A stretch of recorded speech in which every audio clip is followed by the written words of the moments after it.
नमस्कार फ्रेंड्स, दृष्टि करंट में आपका स्वागत है। आज का हमारा टॉपिक है को लैंडिंग फाइनेंशियल मॉडल। देखते हैं ये चर्चा में क्यों है। हाल ही में कई बैंकों ने पंजीकृत गैर बैंकिंग वित्तीय कंपनियां एनबीएफसी के साथ को लैंडिंग मास्टर समझौते किए हैं।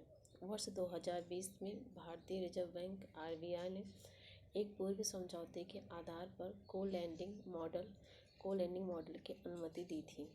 को लैंडिंग मॉडल सितंबर 2018 में आरबीआई ने बैंकों और एनबीएफसी द्वारा प्राथमिकता वाले क्षेत्रों को ऋण देने के लिए को लैंडिंग की घोषणा की थी।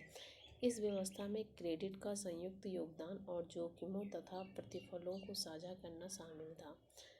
को लैंडिंग या सह उधार एक ऐसी व्यवस्था है जहां बैंक और गैर बैंक प्राथमिकता प्राप्त क्षेत्र को ऋण देने के लिए ऋण के संयुक्त योगदान की व्यवस्था करते हैं।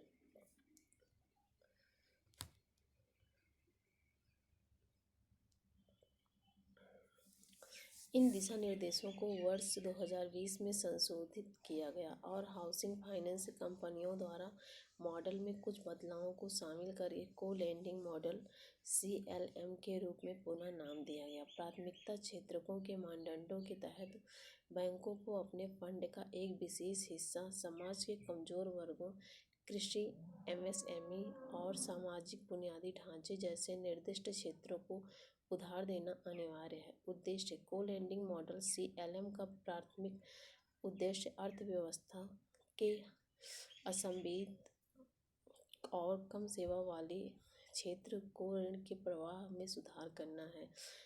इसमें अंतिम लाभार्थी को वहनीय लागत पर धन उपलब्ध कराने की भी परिकल्पना की गई है।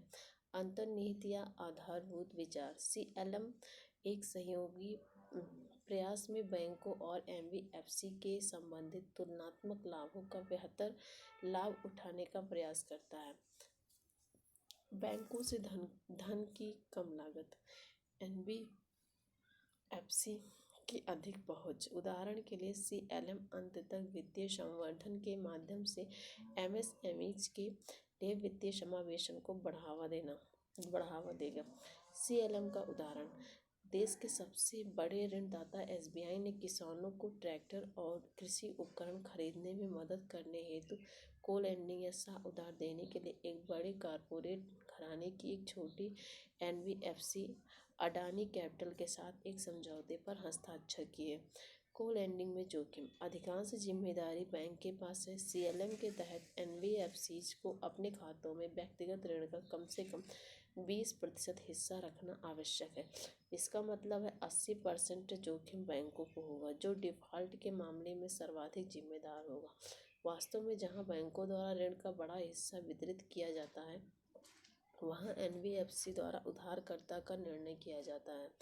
बैंकिंग में कॉरपोरेट्स, आरबीआई ने आधिकारिक तौर पर बड़े कॉरपोरेट घरानों को बैंकिंग क्षेत्र में प्रवेश की अनुमति नहीं दी है, लेकिन एनबीएफसी ज़्यादातर कॉरपोरेट घरानों द्वारा नियंत्रित की जाती हैं।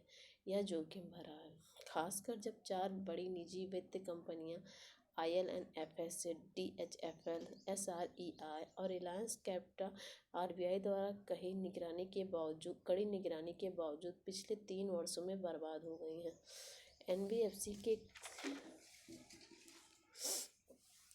एनबीएफसी की सीमित पहुंच, हालांकि आरबीआई ने एनबीएफसी की अधिक पहुंच का उल्लेख किया है, किंतु 100 शाखा नेटवर्क वाले छोटे एनबीएफसी कम सेवा प्राप्त और असहायित क्षेत्रों में सेवा देने में कम पड़ जाएंगे। आगे की राह क्या होनी चाहिए? निर्णय लेने की प्रक्रिया के संचालित करने, समीक्षा करने और निरीक्षण करने के लिए बैंक के बोर्ड को अधिक अधिकार देने की आवश्यकता है तथा इसके लिए योग्य व्यक्तियों की भर्ती की जानी चाहिए। साथ ही एक अधिक मजबूत जोखिम प्रबंधन तंत्र की आवश्यकता है।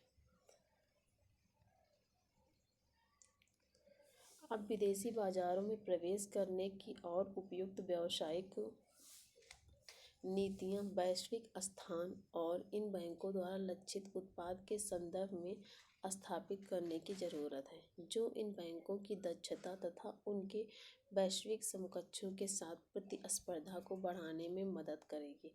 इस संदर्भ में निम्नलिखित सुधार किए जाने चाहिए, जैसे उत्पाद नवाचार, प्रौद्योगिकियों में निवेश, बेहतर बैंक एंड प्रक्रियाएं, टर्न अराउंड टाइम में कमी।